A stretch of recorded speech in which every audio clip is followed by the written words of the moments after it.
Officials say up to 1,500 Americans, including college students from California, remain stranded in Afghanistan.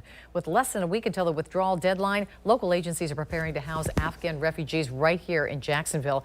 White House officials said today about 12,000 evacuees landed in Washington, D.C. over the past 24 hours. Tarek is joining us now. Tarek, do we know how many refugees are coming here to Jacksonville? Well, dozens are en route to Jacksonville, though the exact number is not known. National Security Advisor Jake Sullivan says the U.S. doesn't know the exact number of Americans remaining in Afghanistan because some of them entered the country without registering with the U.S. Embassy in Kabul. White House officials say roughly 88,000 people have been evacuated from Afghanistan since the Taliban took control. But at least 10,000 more are waiting to get out of the country before August 31st.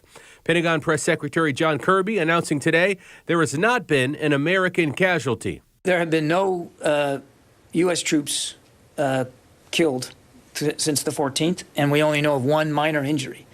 I know of no American citizens who have been killed on this, so I don't know of any.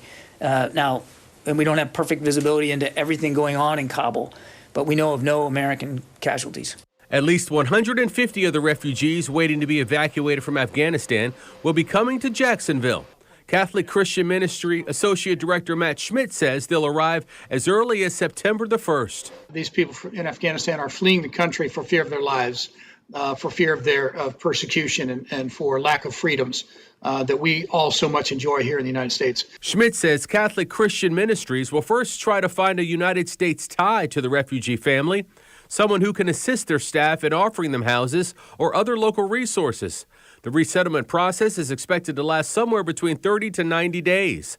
If the family doesn't have a tie to the U.S., they still receive the same services from the federally funded program. We register them for Social Security benefits. We help them get into their first apartment. And part of the Catholic Charities Jacksonville process for refugee resettlement is that we set up their first apartment.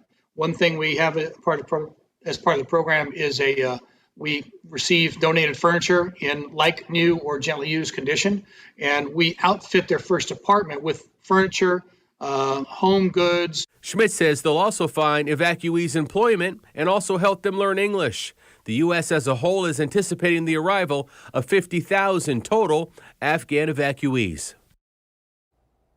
Afghan evacuees have also been arriving at military bases in New Jersey and Wisconsin, in the state of Texas and Virginia, where the military is providing temporary housing, basic needs, and transportation for them.